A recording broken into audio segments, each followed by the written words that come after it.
고통 총량불변의 법칙이라는 이야기가 있습니다. 이것은 비서처럼 일하라라고 하는 책을 쓴 조관일이라고 하는 분이 이야기한 건데요.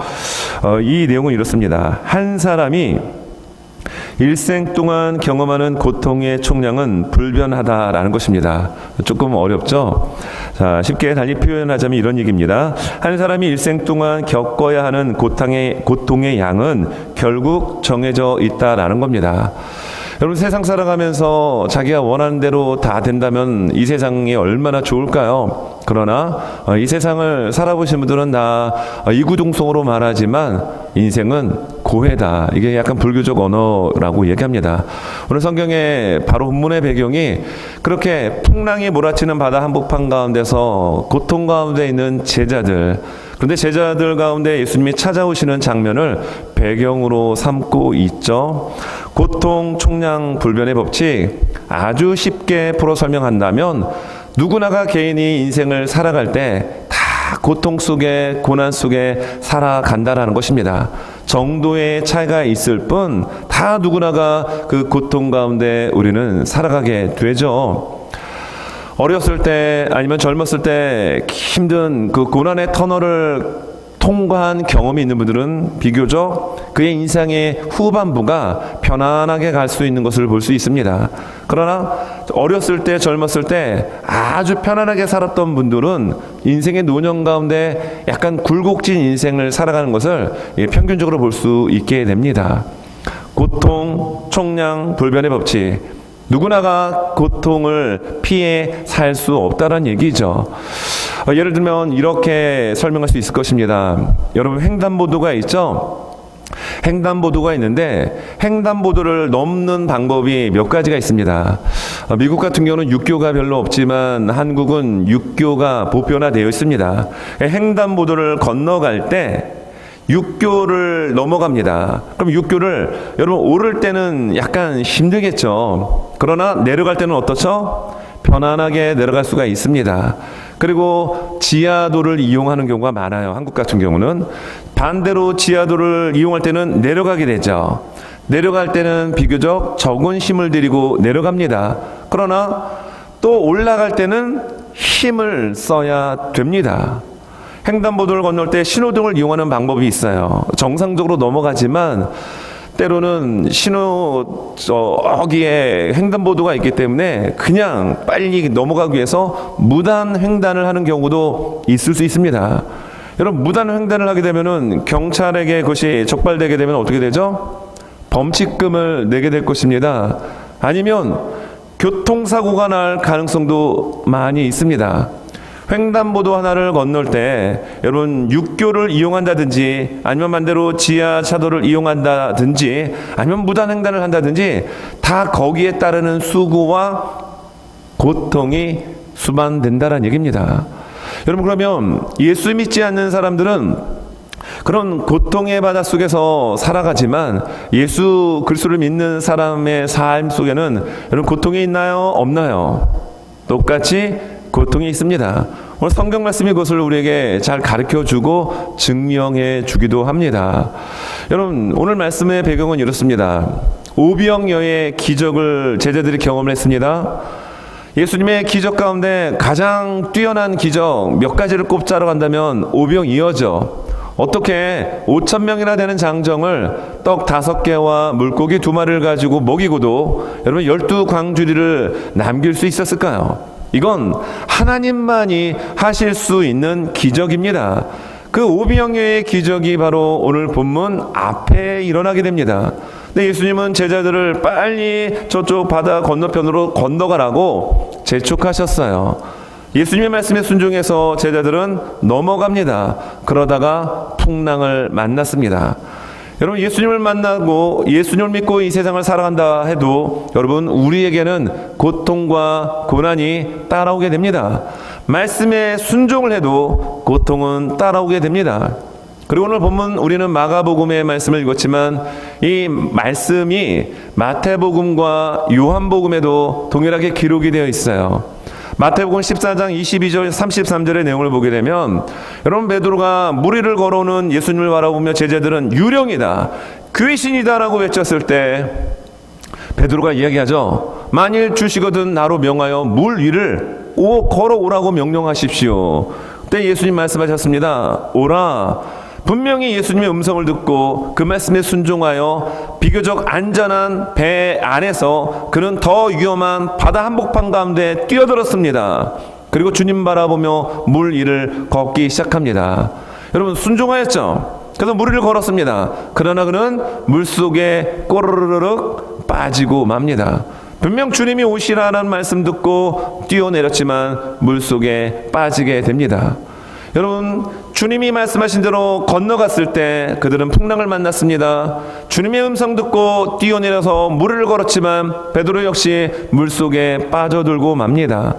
주님의 말씀에 순종하여도 고난은, 어려움은 우리에게 찾아옵니다. 자, 그러면 오늘 말씀을 바라보면서 이러한 풍랑을 맞이한 제자들 가운데 우리도 마찬가지죠. 인생의 풍랑을 다 우리는 피해갈 수가 없게 됩니다.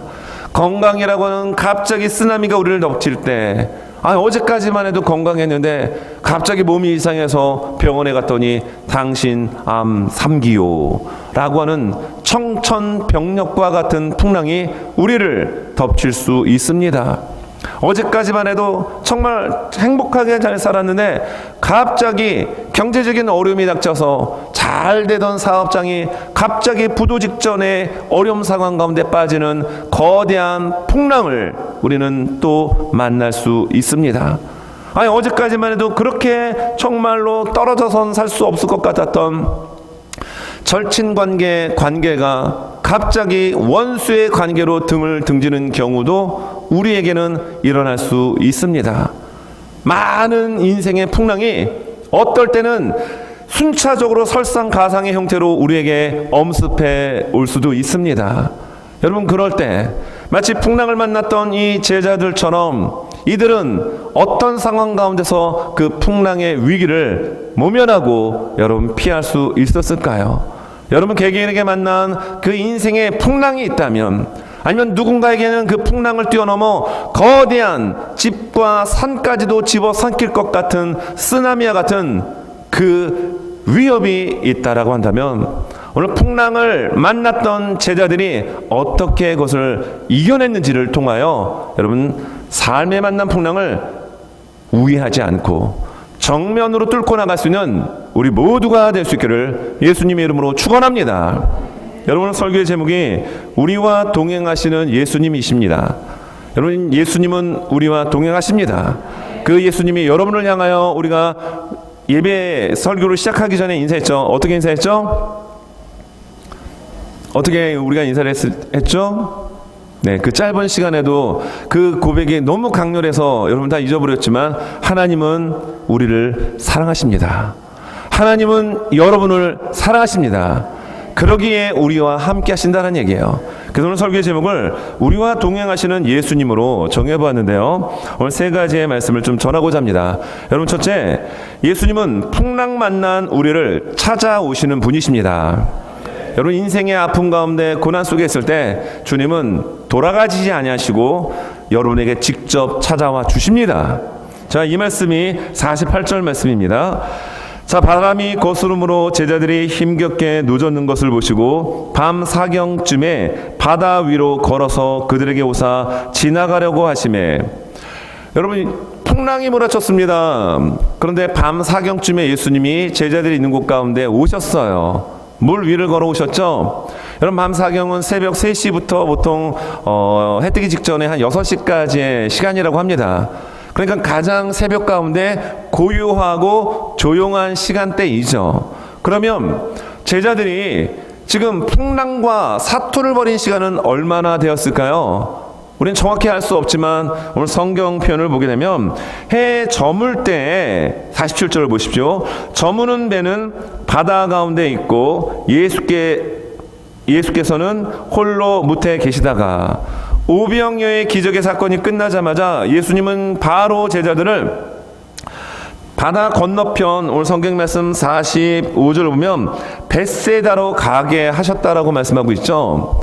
그러니까 해가 저물 때쯤에 이들은 배를 타고 지금 갈릴리 호수 또는 갈릴리 바다를 거쳐 반대쪽에 있는 지역으로 가려고 했던 것입니다. 그런데 풍랑을 만나버리고 말았습니다. 그리고 예수님은 그 풍랑 만난 제자들에게 찾아오셨는데 성경은 밤 사경이라고 시간을 말씀합니다. 새벽 3시쯤 아니면 새벽 4시쯤 되었다는 얘기입니다. 해가 떨어지는 뉴욕 그 시간, 그리고 새벽 3, 4시까지의 제자들은 바다에 있었습니다. 갈릴리 호수 한복판 가운데서 풍랑과 사투하며 있었습니다. 그러나 그 자리 가운데 우리 예수님은 찾아와 주셨습니다.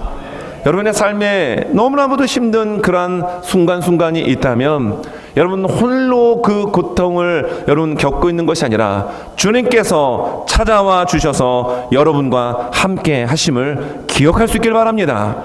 여러분 두 번째는 예수님은 우리의 손을 붙잡아 주시는 분이십니다. 누군가가 여러분 넘어져 있을 때 손을 잡아서 일으켜 세워주면은 큰 힘이 됩니다. 어제 우리 교회 이제 장로님들 그리고 같이 대나무, 저게 한 30년 넘은 대나무다 보니까 뭐 빽빽하게 돼 있어요. 안쪽까지 이제 요새 이제 조금 지나면 한 2주 정도 지나면 죽순들이 막 나올 것입니다. 그래서 이 안쪽까지 너무 밀고 들어오기 때문에 어제 대나무 제거를 하는 작업을 했어요. 장로님들과 또 이제 같이 함께 모여서 일을 하다가 또 감사하게 요새 저희 교회 바울 남성교회가 참 부흥하고 있습니다. 어지선과 딱 두 분의 집사님이 이렇게 걸어오시는데 천군만마를 얻는 듯한 느낌이었어요. 그 자리에 있었던 일하셨던 분들은 공감하시죠? 예. 정말 힘이 되더라고요. 아니 그냥 오시는 것만으로 힘이 되더라고요. 그만큼 대나무 작업이 쉽지가 않더라고요. 막 하다가 제가 이렇게 좀 넘어졌는데 어떤 분이 제가 사인을 해서 손을 딱 내밀더니 앞에 계신 분이 딱 오셔가지고 넘어져 있는 제 손을 딱 붙잡아주고 일으켜 세워주는데요. 힘이 되더라고요. 혼자 넘어졌다 혼자 일어서려면 참 힘들 텐데 누군가가 손을 붙잡아 주니까 힘과 격려가 되더라고요. 여러분 오늘 성경 본문은 그 부분을 기록하고 있지는 않지만 같은 이 본문의 배경을 기록하고 있는 마태복음 14장 22절 33절의 내용에서는 약간 나서기 좋아하는 베드로가 나오죠. 그래서 베드로가 그 예수님의 음성 듣고 물 속으로 뛰어듭니다. 물 위를 걸어갑니다. 그러나 바람을 보았을 때 그는 물에 빠집니다. 주님께로 예수께로 갈 때는 물 위에 있었지만 바람을 보는 순간 그의 시선이 주님이 아닌 다른 걸 바라볼 때 물 속으로 가라앉고 말게 됩니다. 예수 믿는 사람은 무엇을 바라보느냐가 정말 중요합니다. 예수님만 바라봐야 합니다. 그럴 때 우리는 풍랑이 몰아치는 바다 한복판 가운데도 물 위를 걷는 기적을 경험합니다. 베드로가 물속에 바람 보고 빠집니다. 그래서 주여 구원해 주십시오라고 울부짖었을 때 예수님께서 손을 내밀어 주세요. 그런데 여러분 물속에 빠진 사람 바로 들어가서 구조하다가는 큰일 난다고 얘기하죠. 같이 물에 빠져 죽는다고 합니다. 여러분 주변에 혹시 수영 잘하시는 분들이 계신다면 물속에 빠진 사람이 있다면 보는 순간 뛰어들지 마시고 최소한 물속에 한 서너 번 들어갔다가 나왔을 때 힘 빠졌을 때 들어가야 된다고 합니다. 예수님이 그렇게 하셨나요? 딱 옆에서 물 위에 계신 예수님 팔짱 딱 끼고 계시면서 베드로야 너 지금 한 번밖에 안 됐다, 2번 더 들어가라 하고 물속에 잠갔다가 했다가 힘 빠진 다음에 손잡고 꺼내주셨습니까? 예수님 그렇게 하지 않으셨어요. 성경은 여러분 어떻게 그 부분을 표현하고 우리에게 말씀할까요? 성경 말씀해 보니까 마태복음 14장 31절입니다. 자, 이 말씀 같이 한번 우리 힘차게 읽겠습니다. 시작. 예수께서 즉시 손을 내밀어 그를 붙잡으시며 이르시되 믿음이 작은 자여 왜 의심하였느냐 하시고, 예수님 뭐라고 말씀하십니까? 왜 의심하였느냐? 믿음이 작은 자라고 얘기했죠. 너 믿음이 작으니까 너 믿음이 좀 클 때까지 더 한번 빠져야 돼, 이러지 않으셨다라는 거예요. 어떻게 하셨습니까? 즉시 손을 내밀어 베드로의 손을 잡아주셨다라는 겁니다. 여러분 풍랑이 몰아쳐올 때 아무도 내 주변에는 없다라고 생각이 드는 그 상황 속에 어찌 보면 우울증과 같은 증상이 내 안에 정말 일어나고 있는 그때에도 주님은 여러분의 손을 붙잡고 계십니다. 여러분의 손을 잡아 일으켜 세워 주십니다. 여러분, 그러므로 우리가 풍랑을 만났을 때 우리가 두려워하지 말아야 될 것은 주님의 손이 우리를 붙잡고 있기 때문이라는 거예요. 내가 주의 손을 붙잡고 있다면 언제든지 떨어져 나갈 수 있습니다.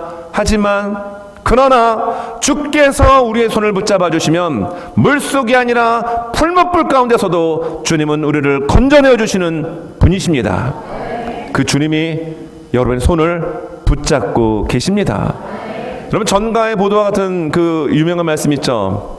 두려워하지 말라, 내가 너와 함께함이라. 여러분, 이사야서 40장 10절의 말씀이죠. 한국인들이 정말 좋아하는 말씀 중에 하나입니다. 자, 이 말씀 같이 한번 우리 화면 보고 힘차게 한번 읽겠습니다. 시작.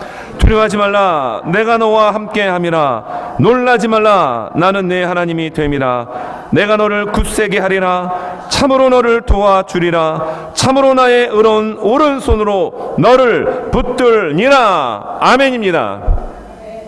풍랑이 중요한 게 아니라 누가 내 손을 붙잡아 주느냐, 누가 나와 함께 하시느냐, 누가 나를 이끌어 주시느냐가 중요한데, 예수 그리스도를 믿는 우리는 주께서 우리를 붙잡아 주십니다. 주님의 능력의 손으로 우리를 이끌어 가십니다. 여러분, 이렇게 주님이 나와 함께 하십니다. 주님이 주님 되심을 증명해 주는 우리의 삶을 경험하고 살아가는 이들은 또 한 번 이런 고백을 할 수가 있어요. 여러분, 이 고백이 바로 시편 3편 6절의 말씀입니다. 같이 한번 이 말씀 읽겠습니다. 시작. 천만인이 나를 에워싸 진친다 하여도 나는 두려워하지 아니하리로다. 아멘. 여러분, 몇몇 사람이 나를 힘들게 해도 지치는데 천만인이 나를 진치고 둘러싸 있어도 나는 두려워하지 않는다라고 어찌 고백할 수 있습니까? 나와 함께 하시는 이가 하나님이시라는 겁니다. 나의 손을 붙들고 계시는 분이 예수님이다라는 겁니다. 이러한 믿음은 흔들리지 않습니다. 쓰나미 속에서도 정면으로 승부하고 관통할 수 있는 능력을 내게로부터 얻는 것이 아니라 하나님으로부터 주님께서 주시는 것을 믿기에 그저 주님 손 붙들고 나가면 됩니다. 이 은혜가 여러분 모두에게 있기를 예수님의 이름으로 축원합니다. 여러분, 세 번째는 예수님은 우리와 동행하여 주신다는 사실이에요. 여러분, 옆에 분들과 한번 인사해 볼까요? 예수님은 당신과 동행하십니다. 예수님은 당신과 동행하십니다. 즉 함께하여 주신다라는 얘기죠. 자, 이 말씀이 51절 말씀인데요. 자, 배에 올라 그들에게 가시니 바람이 그치는지라 제자들이 마음에 심히 놀라니. 자, 예수님 배에 올라가셨습니다. 여러분, 조금 전까지의 상황은 어떻죠? 오늘 본문을 쭉 보면 오병이의 기적 끝나고 예수님은 산으로 무트로 기도하러 올라가셨습니다. 제자들만 지금 갈릴리 호수 또는 갈릴리 바다 배 안에 있는 상황입니다. 수시간이 흘렀습니다. 바람은 더 거세어집니다. 그리고 예수님 무리를 걸어오시는데 여전히 배 안에 계시지는 않았습니다. 그런 예수님께서 배에 올라오셨습니다. 제자들과 함께 한 공동체 안에 한 그 공간 안에 예수님 계셨습니다. 여러분, 어떤 일들이 벌어지죠? 그 거센 바람과 풍랑이 잔잔하여 지더라. 문제는 무엇입니까? 고통, 총량불변의 법칙, 다 고통이 동일하게 온다라는 거예요. 결국 나중에 지나놓고 계산해 보니까 젊었을 때 고생한 사람은 나중에 조금 편안하게 살고, 젊었을 때 편안하게 살았던 분들은 훗날 조금 고생하는 거, 아니면 평탄하게 산 것 같지만 물질적으로 어려움 없이 정말로 누가 보더라도 부러울 정도로 산 것처럼 보이지만 건강에 타격을 입는다든지 아니면 자녀의 문제가 있다든지, 인생은 종합적으로 놓고 보면 다 고통의 아픔 속에 살아간다 라고 이야기한 것이죠. 풍랑 속에 있는 제자들, 풍랑 속에 살아가는 우리의 삶 속에서도 마찬가지입니다. 그러나 그 자리에 누가 나와 함께 하시느냐, 누가 함께 동행하고 있느냐, 이 사실이 너무나도 중요하다는 사실이에요.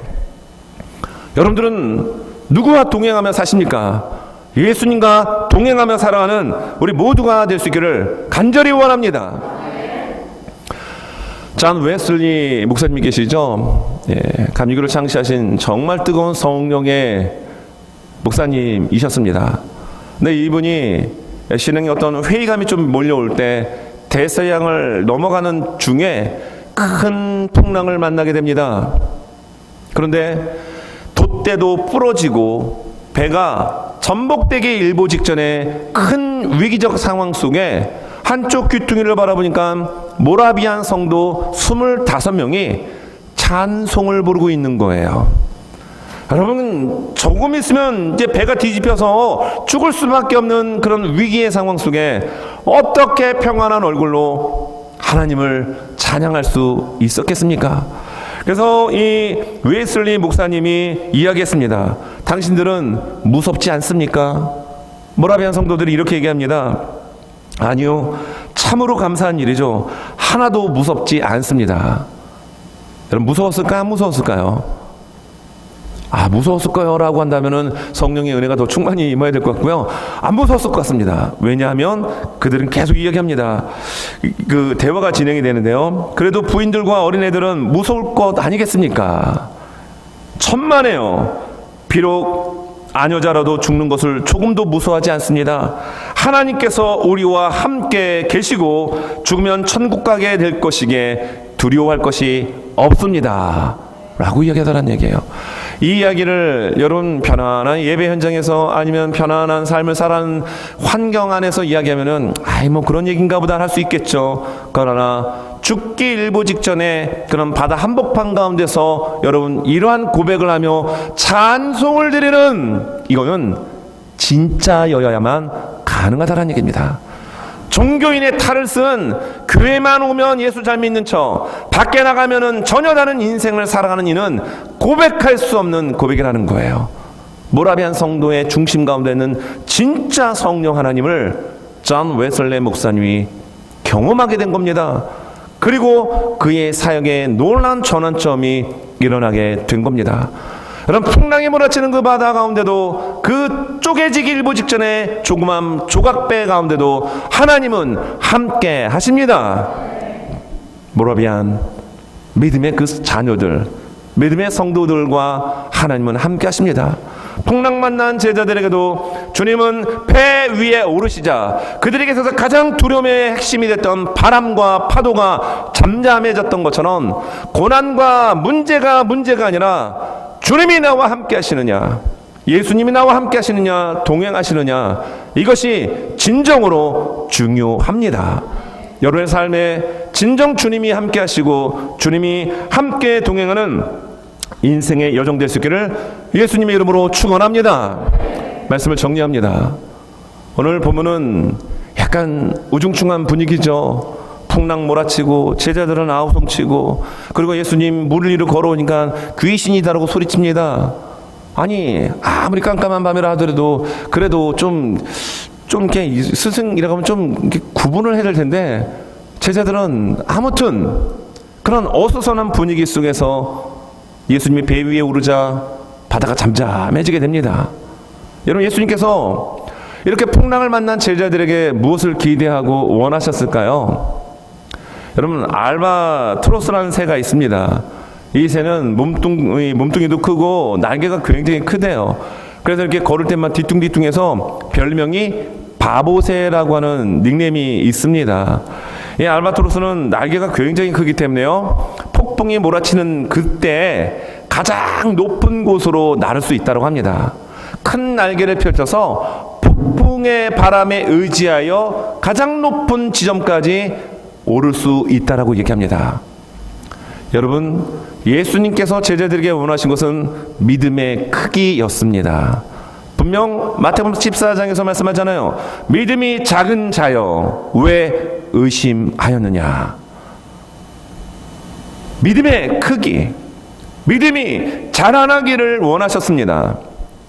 그래서 그래서 오늘 말씀 시작되어지는 45절에 예수께서 즉시 제자들을 재촉하사, 즉시죠, 바로 넘겼습니다. 오병이어의 그 기적의 환희, 기쁨, 이거 식기도 전에 예수님 막 떠미신 겁니다. 재촉하사라고 하는 단어가 헬라어 에난카센을 씁니다. 에난카센은 말 그대로 재촉하신 거예요. 떠민 겁니다. 니들 여기 있으면 안 돼. 빨리 가, 빨리. 그래서 그들은 배 타고 넘어간 겁니다. 그리고 새벽 3, 4시까지 풍랑과 싸운 겁니다. 예수님께서 왜 의도적으로 일부러 제자들을 그렇게 몰아붙이셨을까요? 그들의 믿음이 자랐는지 안 자랐는지를 예수님 확인하고 싶었던 겁니다. 그러나 그들은 여전히 믿음이 자라지 못하고 정체되어 있는 상태였습니다. 그 말씀이 오늘 말씀 52절에서 확인시켜 주는데요. 52절입니다. 자, 이는 그들이 그 떡 떼시던 일을, 오병이의 사건입니다. 따끈따끈한 사건이에요. 몇 시간 전입니다. 그 일을 깨닫지 못하고 도리어 그 마음이 둔하여졌음이러라. 5,000명이나 되는 장정, 대략 군중이 2만 명이 넘는 사람을 여러분 작은 도시락을 가지고 먹고도 여러분 광주가 남았다라면, 여러분 그걸 경험했다라면 그 감동이 최소한, 아무리 안 돼도 최소한 여러분 한 달은 가야 되지 않겠습니까? 근데 제자들은 몇 시간도 가지 못했다라는 얘기예요. 오병이어를 통하여 5,000명을 먹였던 예수님이시라면, 그 예수님이 우리를 이곳 가운데 떠미셨다라고 한다면 무언가 이유가 있을 것이다.